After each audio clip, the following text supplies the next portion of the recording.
안녕하세요. 뽀양거탑의 아나운서 류일합니다. 여러분 한 주 동안 잘 지내셨죠?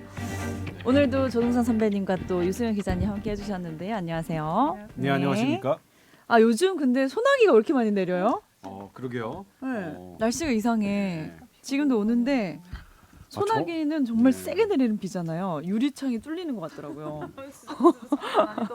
비가 무서운 게 오랜만이네. 네. 꼭 우산을 제가 안 갖고 온 날 꼭 소나기가 내려요. 그리고 예. 우산이 있어요. 누가 우산 집에 씌워주길 많아요. 바라시는 건가요? 그렇진 않은데 제가 한 번은 예전에 우산을 가방에 넣어놓고 다니잖아요. 네. 근데 한 번은 가방이 좀 무거워서 어. 이게 가방 정리를 하다 보니까 아. 접이 우산이 3개가 있는 거예요. 3개. 제가 그때 반성을 하고 다시는 우산을 미리 가져가거나 그렇게 하진 말아야지 이렇게 결심을 해서 웬만하면 이제 안 나오면 비 예보가 있더라도 안 갖고 오는데 그게 그거잖아요. 짜장면 먹는데 계속 단무지 반 개가 한 3-4개씩 있는 거. 짜장면 그릇 안에. 아 그래요? 저는 단무지는 안 남겨요. 누가 단무지를 반 개씩 먹어요? 그건 통째로 먹어야 맛있지. 우구적 씹어 먹어야 맛있지. 남자들은 한 입에 먹어서 네. 그런 일이 없구나. 네. 여자들은 그 반 개가 계속 남아 있거든. 그릇. 맞아.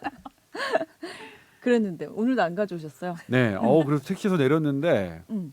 막 이 정도는 뛰어왔어요. 맞을 네. 비가 아닌데? 완전 네. 흠뻑 젖겠는데요. 잠깐만. 근데 제가 워낙 있어도? 걸음이 빠르잖아요. 다리가 그럴 길어서. 수밖에 없으니까. 이야 시작부터 또 아니 좀 뭐 지겨우시겠다. 걸음이 빠르다고 그랬어요. 청취자분들 그냥. 좀 지겹지 않으세요? 저 참고로 화나면 화난다고 이렇게 댓글 달아주셔도 돼요. 네, 제가 고등학교 때 반 그 개주 대표였어요. 그러니까 1등은 아니었지만 진짜로? 4등 안에는 들었어요. 반에 4등 안에는 들었었고. 예. 달리기 진짜 잘하셨네요. 네. 저는 무조건 꼴등이었는데. 저도요. 저는 근데 근데 나랑 되게 비슷하구나.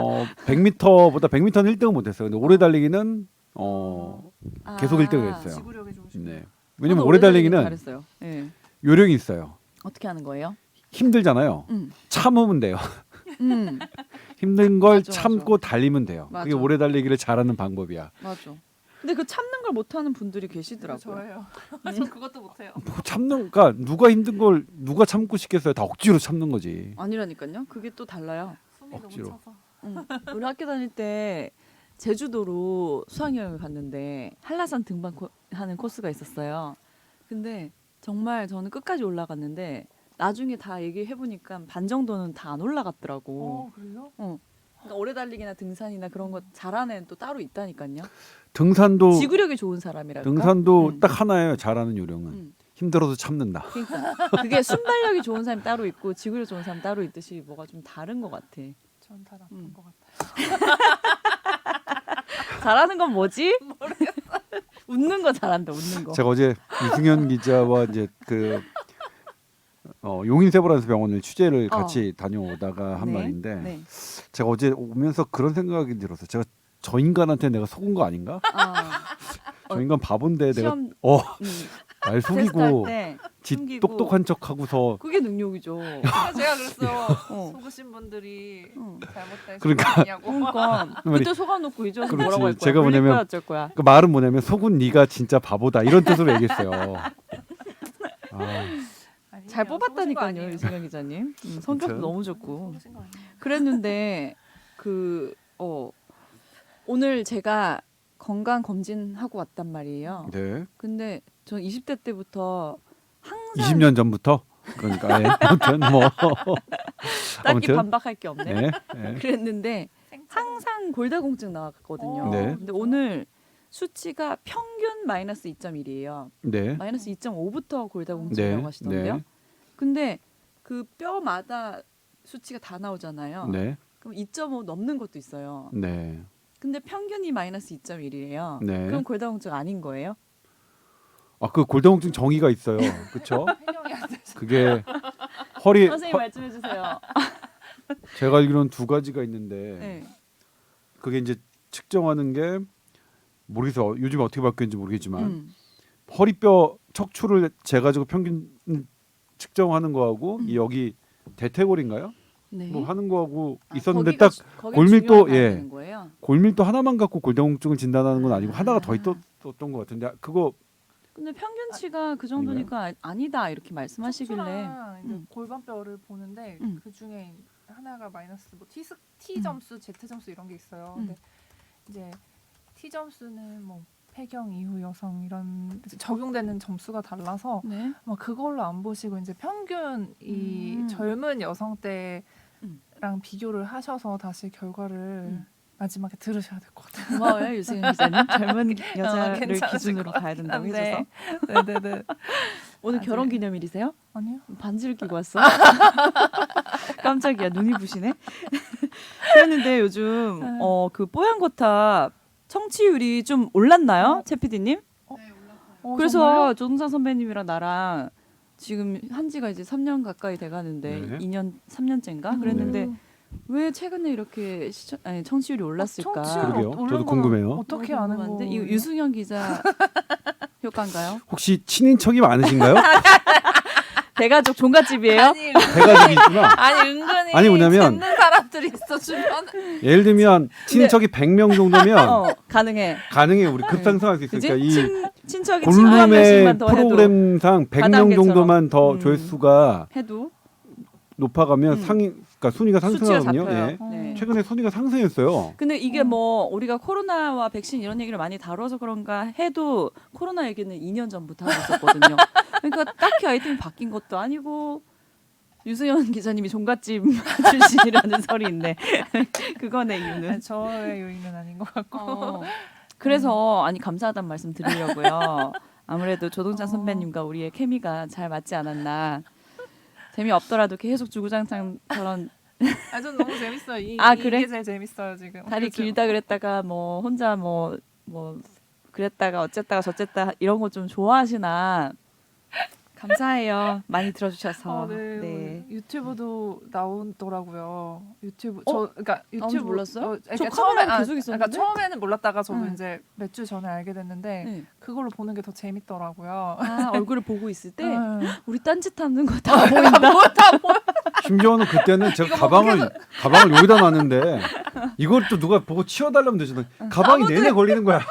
우리 유튜브에서는, 얼마나 저걸 예. 신경 안 쓰고 있으면. 아, 저 처음에 모르고 했다가 나중에 이제 말씀해 주셔갖고 알았는데 근데 그렇게 보는 게 더 재밌더라고요. 그래?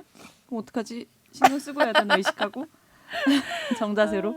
예. 제가 아니 되게 골다공증 산만하다는 거 저도 어쨌든 알았어요. 진단 기준 다시 봤는데요. 아, 대한정형외과학회에서 네. 그냥 딱 기준이 있네요. 그러니까 요추 첫 번째서부터 요추 네 번째까지 이렇게 다 여러 개의 뼈의 골밀도를 측정해서 네. 네. 평균값을 내서 음. 그걸 T-스코어라는 걸로 해서 음. 마이너스 2.5 이하를 골다공증이라고 진단한다. 아, 그러니까 마이너스 2.1이면 유일아 아나운서는 말씀하신 게 골다공증은 맞네요. 아니죠. 아닌데 예. 약한 뼈지만 아니다 이렇게 네, 그렇죠. 말씀하시더라고요. 그러니까 이게 한 개의 뼈가 음.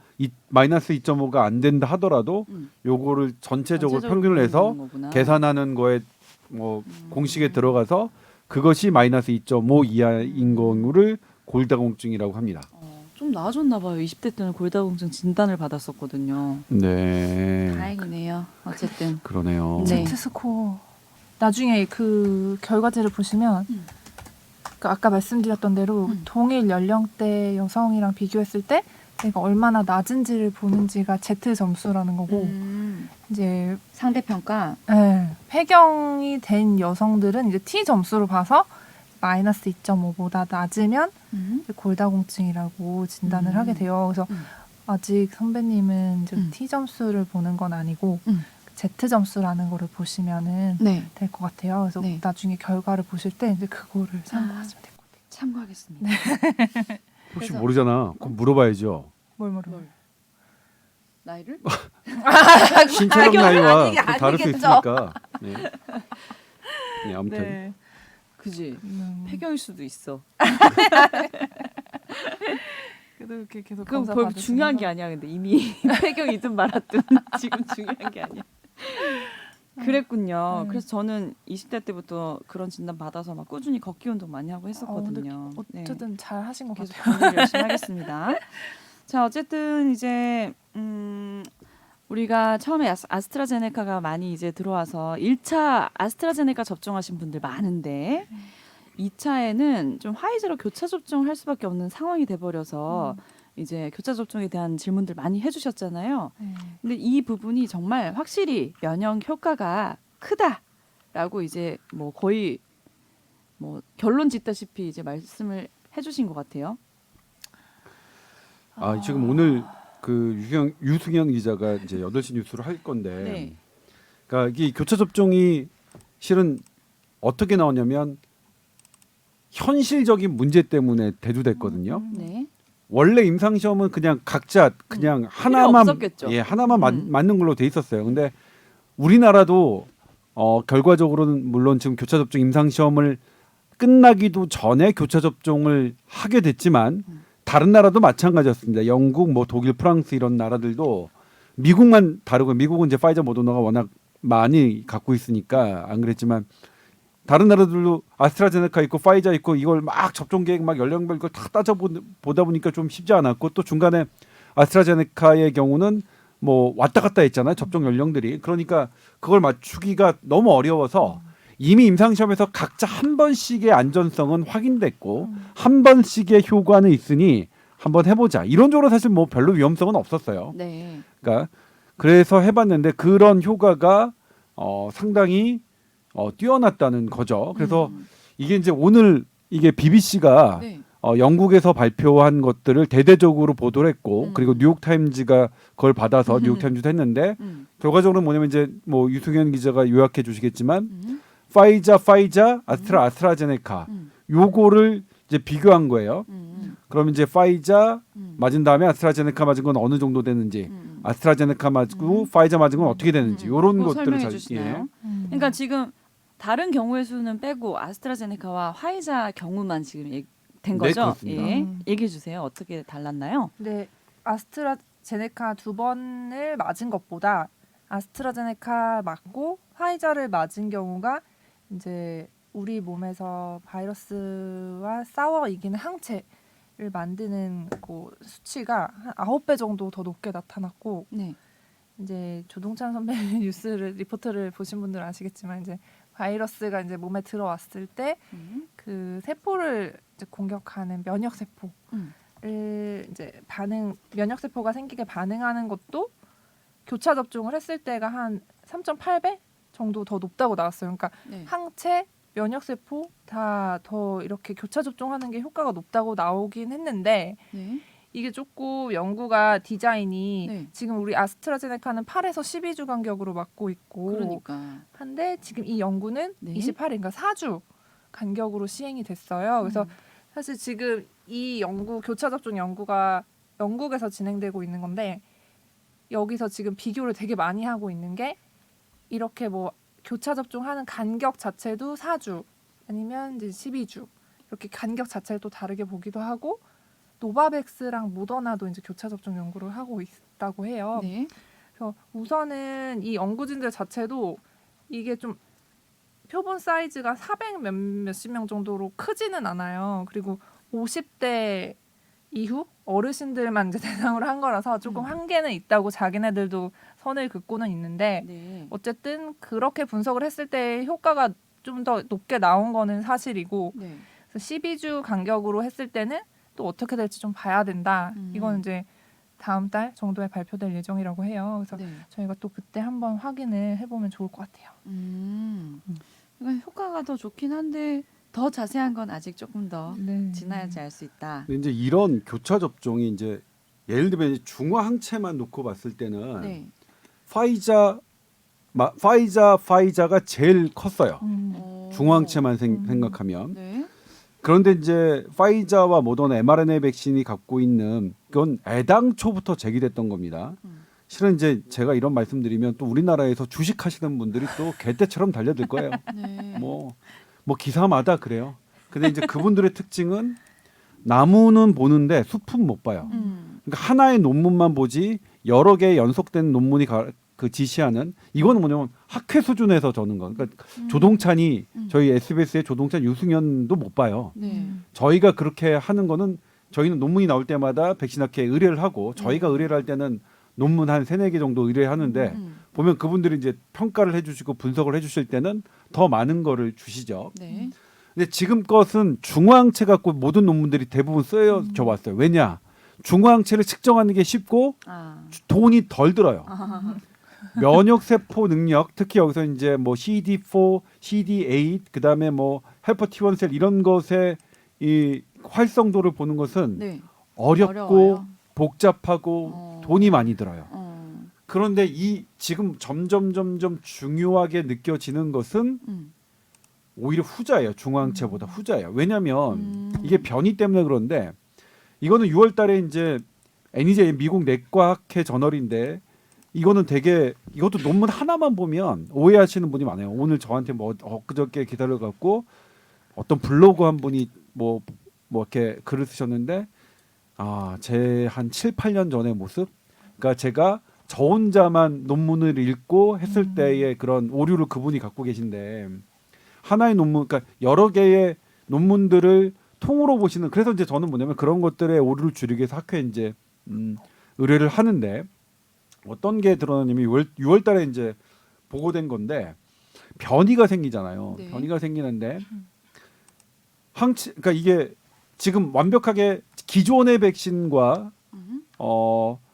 기존의 백신을 맞은 사람이 도대체 변이에 얼마나 강하고 센지를 제대로 된 게 아직 안 나왔어요. 네네. 아직 그러기엔 시간이 부족해요. 그러니까 리얼 월드 데이터로 나온 건 아스트라제네카 뿐이에요. 네. 델타 변이에 대해서는. 네. 그것도 얼마나 감염을 막느냐보다는 내가 중증에 빠지지 않게 할 확률 그거 92%라고 나왔죠. 영국에서. 근데 예전에 갖고 뭐 한 달 전, 한 달 전 정도 됐을 거예요. 그때 자료를 가지고 지금도 기사 쓰시는 분들이 있어요. 그런데 그거는 한 달 전이고 이거는 계속 거의 매주 정도 바뀌어요. 영국에서 나온 데이터도. 그래서 3주 전엔 팩트였지만 지금은 팩트가 아닌 이런 것들이 되게 많은데 아무튼 이 중화항체만을 놓고 그렇게 했던 그런 연구들에서 이 면역세포 활성도로 넘어가요. 근데 둘 다 어느 게 더 중요하냐? 둘 다 중요해요. 왜냐하면 중화항체는 아예 못 들어오게 해주는 거니까. 네. 얘는 아예 이게 테트리스처럼 딱딱딱 맞춰가지고 이 바이러스가 우리 세포 안으로 들어오지를 못하게 하는 거니까. 바이러스는 내 몸에 묻어도 내 호흡기 세포 안으로 못 들어오면 아무 상관없거든요. 세포 안에 들어와야만 얘가 이 지의 DNA를 이렇게 쭉 이 작동을 시켜서 증식을 하는 거니까. 아예 못 들어오게 하는 거니까 그건 좋은데. 그다음에 들어온 다음에 세포 안에 들어왔어요. 근데 그 세포를 잘 감지해서 죽여버리면 그거는 중화항체만큼은 못하지만 그래도 좀 낫죠. 예? 그러니까 걸리긴 걸려도 중증으로 빠지는 그 2차 방어는 한 거죠. 그러니까 애당초 중요한 건 중화항체가 더 중요했는데 아니 중화항체는 아예 그냥 근본적으로 막아주니까. 네네네. 그런데 이 중화항체의 단점은 너무 특이적인 거예요. 너무 특이적이야. 얘는 그러니까 뭐냐면 대충 그러니까 한국인 서울의 30대 남성 요 정도가 아니라 30대 서울 남성 그다음에 강북에 살아야 되고 이렇게 조건이 되게 이런 조건이 되게 맞아야만 중화항체가 작동하고 반면 면역 세포는 대충 서울에서만 살면 내가 다 잡을게.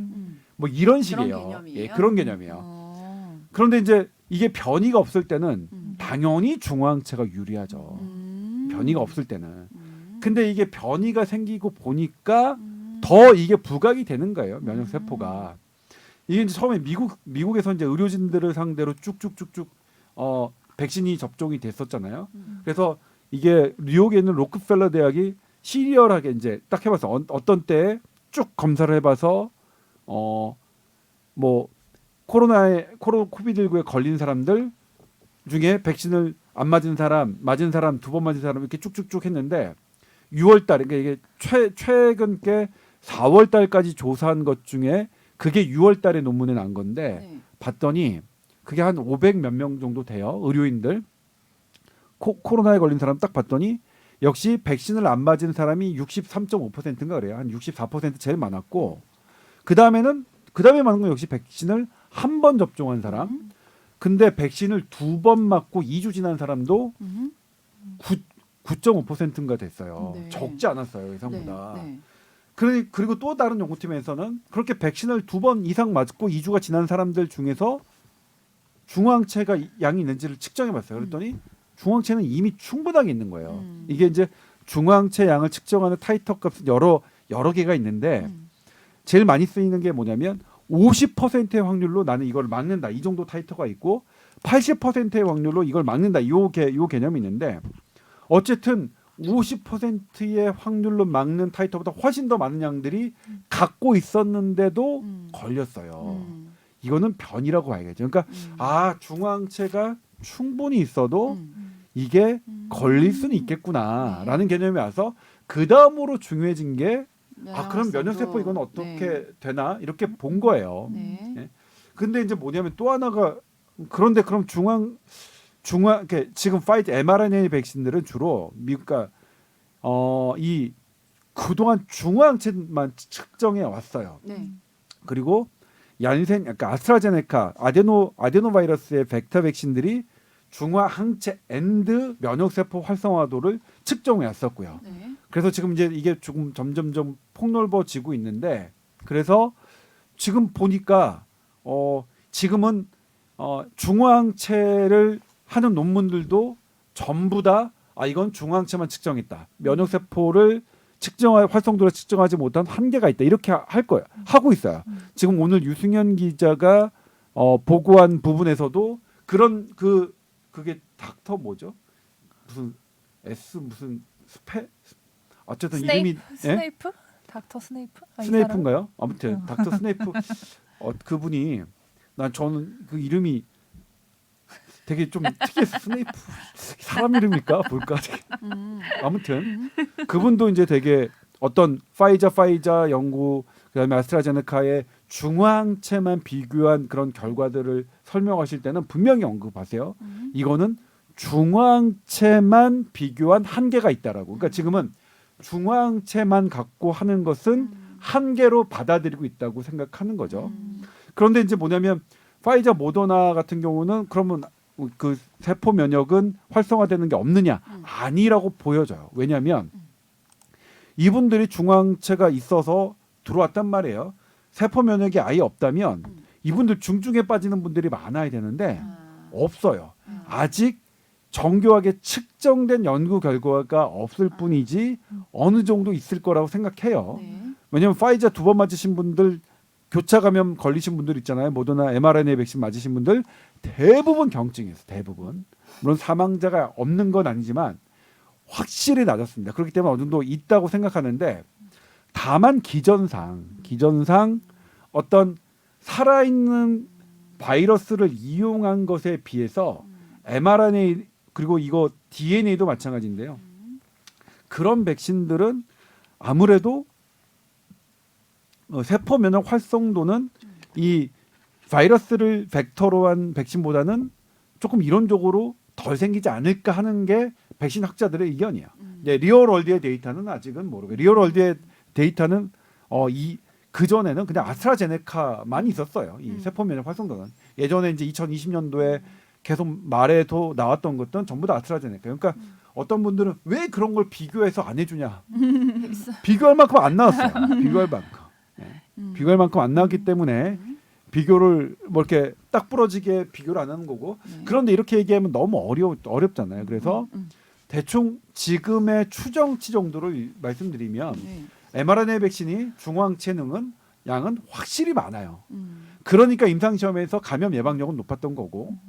그런데 지금 아직 파이자 모더나는 공정하게 심사받지는 않았지만 그래도 그러면 아스트라제네카가 그렇다면 아마 얀센도 비슷할 거라고 생각하는데 이 아데노 바이러스를 벡터로 한 백신들은 역시 세포 활성도가 뛰어나요. 근데 이제 중화항체하고 세포 활성도는 어떤 차이가 있냐면 얘 세포 활성도는 아예 감염 자체를 막는 능력은 떨어지는 거죠. 이미 들어온 다음에 싸우는 거니까. 근데 이놈은 오래 가요. 오래 가기 때문에 그런 장점이 있어요. 그래서 오늘 그 미국 연구팀에 동시에 나왔는데 연구팀은 뭐냐면 지금 백신들의 이 면역 활성도를 보면 충분하기 때문에 이거 몇 년 갈 수 있다. 그래서 이거 부스터샷 필요 없다. 이런 얘기까지도 하시는 거거든요. 그러니까 지금 어느 정도냐면 학자마다 어느 정도 의견이 다르냐면 네. 빨리 교차 접종하고 부스터샷까지 해야 된다라고 말씀하시는 학자도 있고 네. 반대로 다 필요 없어. 그냥 딱 2번 맞은 걸로 몇 년 가. 음. 이렇게 말씀하시는 분까지 계십니다. 네. 레인지가 되게 넓어요. 왜냐하면 음. 본인이 갖고 있는 연구 결과로만 하면 그렇게 말씀하실 수 있는 거거든요. 그러니까 아직 연구가 다 나온 게 아니라 차곡차곡 나오고 있는 중이다. 그래도 작년에 비하면 기사 쓰곤 할 때 훨씬 진짜네. 나아요. 작년엔 너무너무 답답했지만 작년에는 사실 뭐 학자 우리 백신 학회 우리나라 백신 학회 거의 뭐 예를 들면 선견 지명이라고 할까요? 그런 본인들의 지식을 갖고 있는 어떤 추정을 토대로 했는데 그래도 지금 많이 나왔으니까요. 그래서 지금 방금 잠깐 말씀해 주셨는데 부스터샷을 더 맞아야 된다라는 입장이 있다 그랬잖아요. 네. 근데 백신은 백신인데 또 부스터샷이 뭐냐. 네. 이제 이 얘기가 하나씩 둘씩 나오니까 궁금해하실 거예요. 특히 얀센은 네. 한 번밖에 안 맞은 분들인데 저를 포함해서 제가 이런 지난번에도 분들은- 말씀드렸지만 네. 얀센의 가장 큰 장점은 한 번만 맞아도 접종 완료자가 될 수 있다는 것. 네네네. 최대 단점은 한 번만 맞는다는 거. 이론상 어쩔 수가 없어요. 예. 이론상. 예. 이거 오늘도 이제 그 기사 제가 드렸던 말씀이 기사로 났는데 사실은 제 말씀은 아니고 우리 백신 학회의 말씀이죠. 저는 제가 백신에 대해서 뭘 합니까? 그냥 다 얻어 듣는 거지. 소중하게 듣고 있습니다. 그래서 당연히 이론적으로 한 번만 맞으면 네. 당연히 한 번 정도의 효과만 있겠죠. 네. 뭐. 그것까지는 알겠어요. 그다음에 이제 그래서 얀센 같은 경우에는 실은 예를 들면 아스트라제네카가 한 번만 접종해서 했어도 임상 시험에 실패했겠느냐 그렇게 보는 사람 없어요. 네, 더 나은 결과를 하기 위해서 두 번으로 네. 중간에 교정을 한 거고 네. 얀센은 그냥 처음에 애당초 계획 한 번만 맞는 걸로 그냥 끝까지 진행시킨 거고요. 어쨌든 얀센은 한 번만 맞아도 접종 네. 완료자가 되는 거니까 네. 뭐 당장 7월 1일부터 우리 뭐 어떤 모임에 뭐 얀센 한 번 맞고 2주 지난 분들은 모임에 열애가 되는 거잖아요. 인원수 제한과 이런 것들에.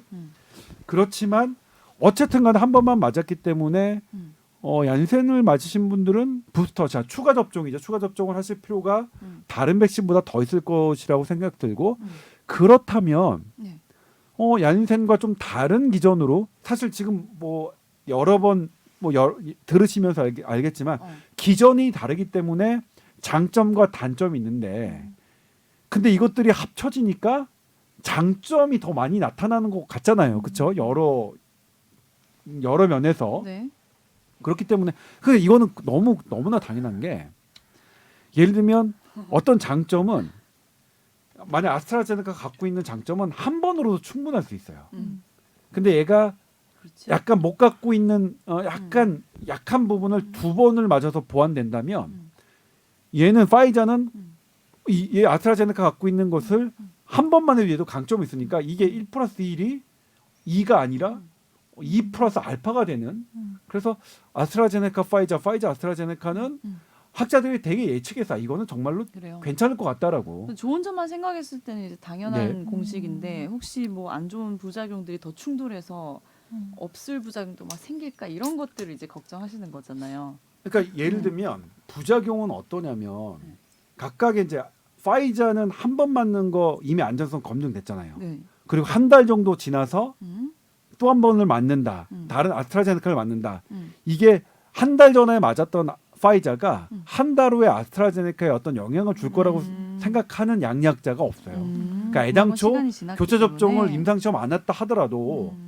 그렇게 위험성에 대해서는 신기하네요. 별로 이거는 뭐냐면 기존에 있던 양리학이라는 그런 학문에서 이 정도 간격을 두고 예방 접종을 하는 것은 커다랗게 간섭 효과가 없다라고 많은 학자들이 그렇게 생각하셨거든요. 그러니까 애당초 위험성에 대해서는 별로 말씀들을 안 하셨고 효과가 어떨 것이냐 진짜로 뛰어날 것이냐 말 것이냐에 봤는데 예측했던 대로 뛰어났던 거고 근데 처음에는 뭐냐면 교차 접종을 오로지 중화항체만 봤기 때문에 저한테는 실제로 그랬어요. 저는 그때 교차 접종하니까 아스트라제네카, 파이자, 그러니까 아스트라보다 아스트라 파이자가 더 중화항체가 7배 그리고 면역 효과가 더 높았습니다. 네. 라고 했더니 바로 저한테 지적질을 했어요. 야, 중화항체만 많아진 거 없고 네가 왜 전체적인 면역 효과가 높아졌다고 기사를 쓰냐. 네.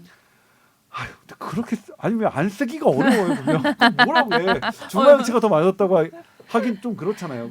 오히려 그렇게 말씀을 할 정도로 그렇게 그러니까 그분들은 되게 엄격하게 구분하시는데 그런데 지금 오늘 유승현 기자가 하는 거에 비하면 네. 하는 걸 보면 그래도 이제 면역 세포 활성도도 봤어요. 물론 이것도 한 3개 중에 하나만 본 거긴 한데 다 본 건 아니지만 네. 근데 그것도 사실은 어쨌든 더 높다는 거 아니에요. 그렇죠? 3배 넘게 4배 가까이. 그래서 저는 교차 접종을 지금 걸리신 분들 그러니까 아스트라제네카 맞았는데 파이자 맞추신 분들은 지난번에 말씀드렸지만 부러워요. 추천하는. 부러워요 저는. 그럼 나는 어떡하지? 얀센 맞은 사람들은 뭘로 교차 접종을 하거나 부스터를 해야 되나? 네. 선택인데 어쨌든 아데노바이러스 벡터니까 뭐 파이자, 파이자, 모더나 모더나. 이 정도면 괜찮지 않을까요? 지금 연구도 그렇게 하고 있다고. 네. 그럼 미국에서. 아스트라제네카처럼 그 다음 화이자 요렇게 한 번 더 네. 맞아볼까나? 네. 네. 이렇게 해준다면. 아니 누가 얼마 전에 누구 연예인 이름 기억 어, 안 뭐 나는데 인피니트 얀센 맞았는데 성규 확진됐다고 혹시? 또 기사 떴길래 네. 그런 이제 걱정도 하시겠더라고요. 얀센 맞으신 분들은. 네. 그렇죠, 그럴 수 있어요. 아니 이제 뭐 아스트라제네카 맞고도 우리나라 어제가 엊그저께 통계 지금 나온 거 44명이 이제 백신을 접종을 완료한 분들이 그래서 44분이 감염되셨는데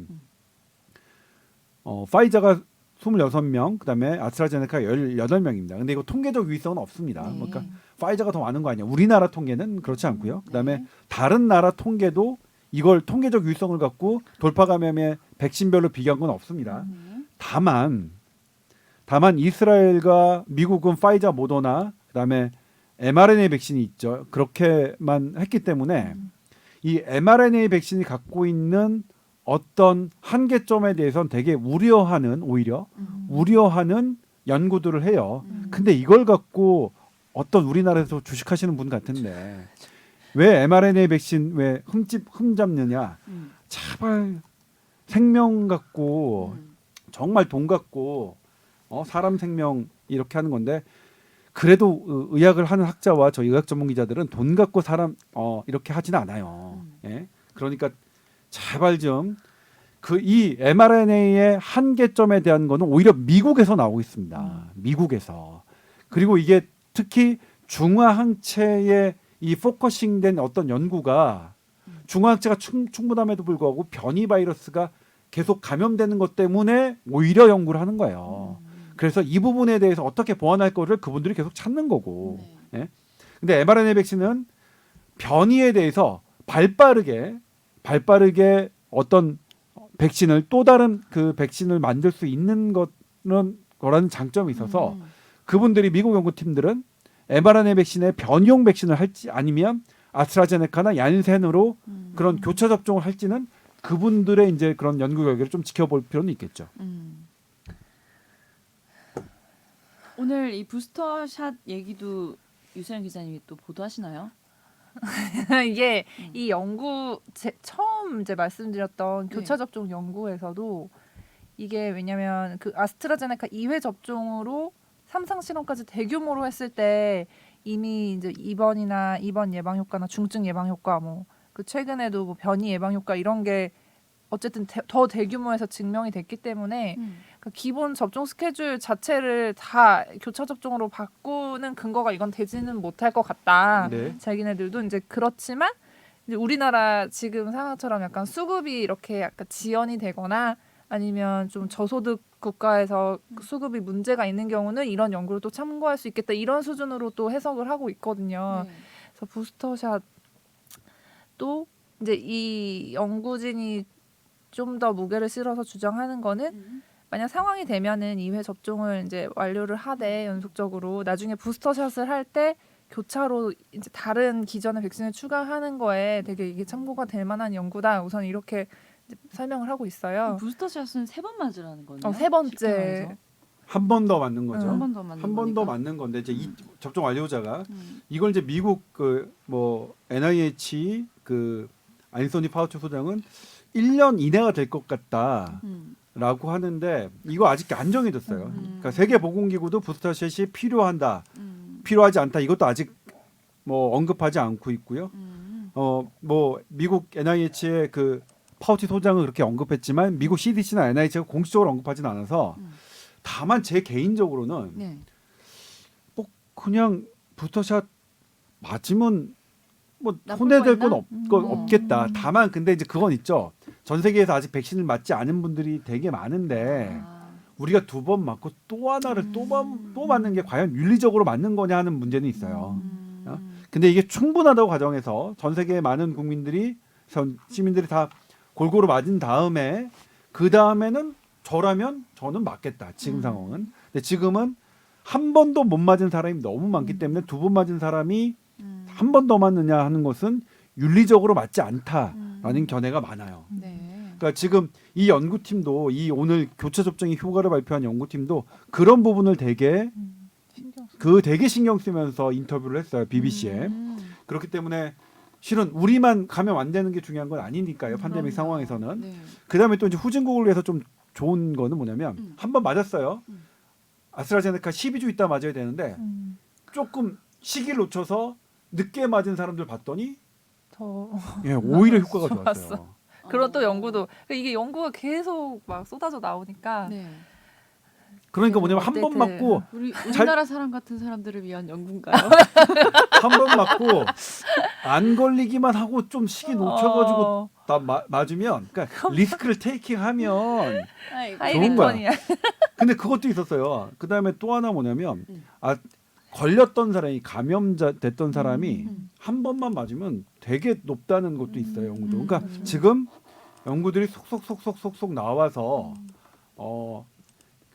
막 쏟아지지만 물론 우리가 다 모든 궁금증을 해결할 만큼 나오진 않았지만 점점 더 뭐 애누리 있게 그리고 뭔가 근데 뭐 어떻게 네. 하면 좋을 것이다 이런 연구만 좀 하시나 봐요.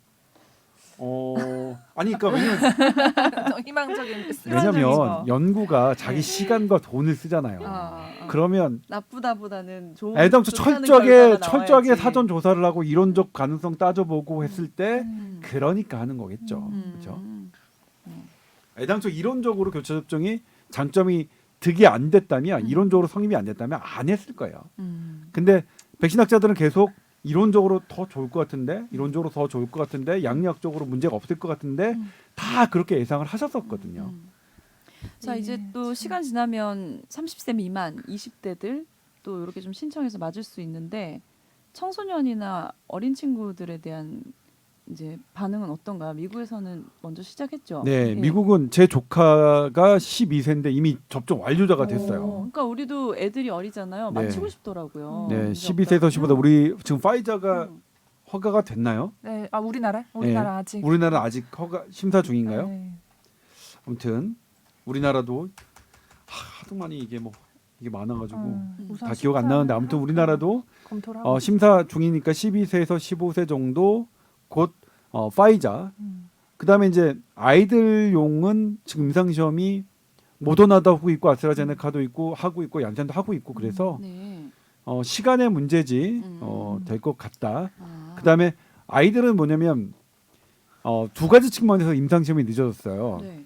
하나가 애들은 별로 치명적이지 않으니까 리스크를 테이킹 하는 게 훨씬 더 낮아야 돼요. 그러니까 다른 사람들한테 다 맞힌 다음에 그래도 안전할 때 해본 거예요. 네. 그러니까 아이들이 뭐 소중하지 않아서가 아니라 딱 아이들이 갖고 있는 리스크가 작으니까 그보다 더 작은 리스크를 테이킹하기 위해서 늦어진 겁니다. 네.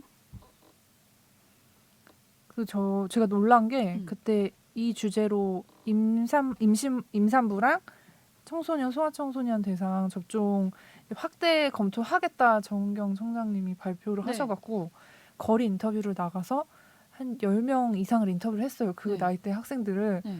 거의 다 빨리 맞고 싶다고 되게 기다리고 있더라고요. 그래서 맞아요. 부작용이 혹시 무섭지는 않냐 했더니 무서워도 뭔가 대의를 위해서 집단 면역 같은 거 이제 얘기를 하면서 맞고 싶다고 얘기를 하더라고요. 그래서 되게 젊은 친구들 생각이 네. 그런 거 어쨌든 간에 백신이 뭐 변이가 있어서 네. 변이에 의한 돌파 감염이죠. 접종 받은 사람들이 가는 것 그런 변수가 남아 있지만 어쨌든 간에 문호를 개방했다가 아니 뭐죠? 문호를 개방하는 게 아니죠. 사회적 거리 두기를 해제했다가 다시 움츠리는 그런 게 있을지언정 어쨌든 백신이 커다랗게 감염자를 줄였고 사망자를 줄였잖아요. 그러니까 영국, 이스라엘 다시 돌아오고 있지만 그래도 예전에 사망자를 비교하면 비교 자체가 안 돼요. 그러니까 백신 자체를 부인할 수 없고 근데 백신의 효과가 있지만 그럼에도 계속 변수가 있어서 그것에 대한 해법을 찾는 과정이라고 생각하시면 될 것 같고 우리 국민들이 그렇게 그 백신을 어떤 축제처럼 맞고 막 하는 거는 그런 부분 이건 대단한 것 같아요. 어쨌든 우리나라 사람들 진짜 네. 대단. 볼 대단한 때마다 것인 것 대단. 같아요. 그러니까 일본 사람들이 의외로 백신 안 맞는다는 얘기를 많이 하더라고요. 우리나라 맞아요. 사람들 맞고 싶어 하는데 맞아요.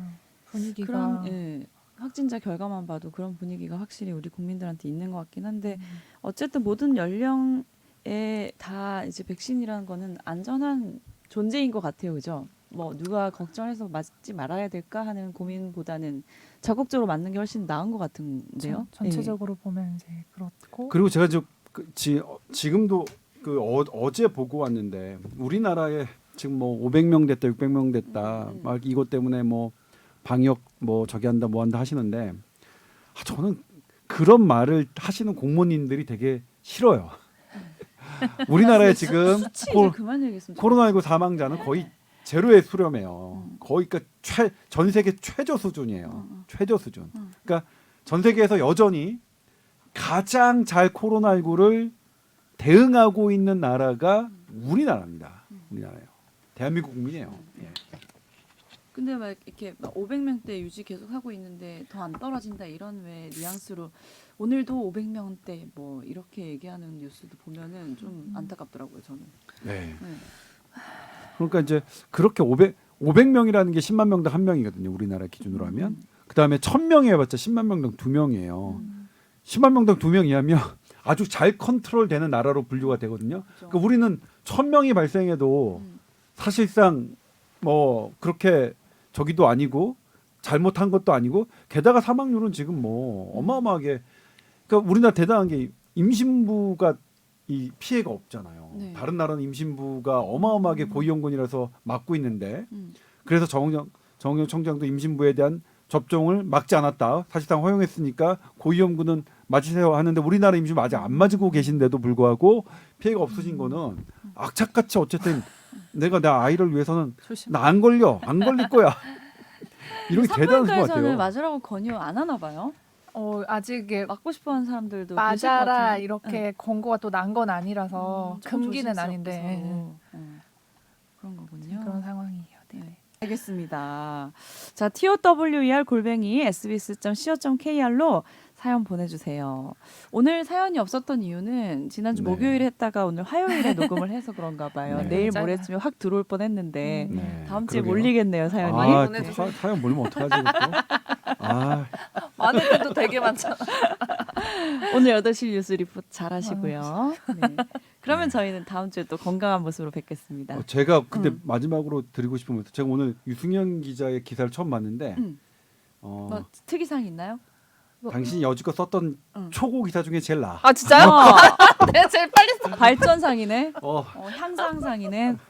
너무 되게 똥 차였잖아. 극찬이다 이거는. 아, 그래요? 되게 기분 어제는 좋겠다. 막 바보 선배님한테 이런 아니냐고 칭찬. 막 어젠 바보 아니냐 그랬다고요? 여기까지만 당신네 얘기해야 가족 될것 진짜 같은데? 100분이 듣고 계세요. 다 알고 있어요. 바보라고 바보님 아니신가요? 그랬죠. 잘하고 바보님 있다니 아니에요. 정말 축하할 일이네요. 부럽습니다. 칭찬도 받고. 정진아. 앞으로 더 잘하실 거예요? 네. 네. 알겠습니다. 다음 주에 뵙겠습니다. 감사합니다. 네, 고맙습니다. 감사합니다.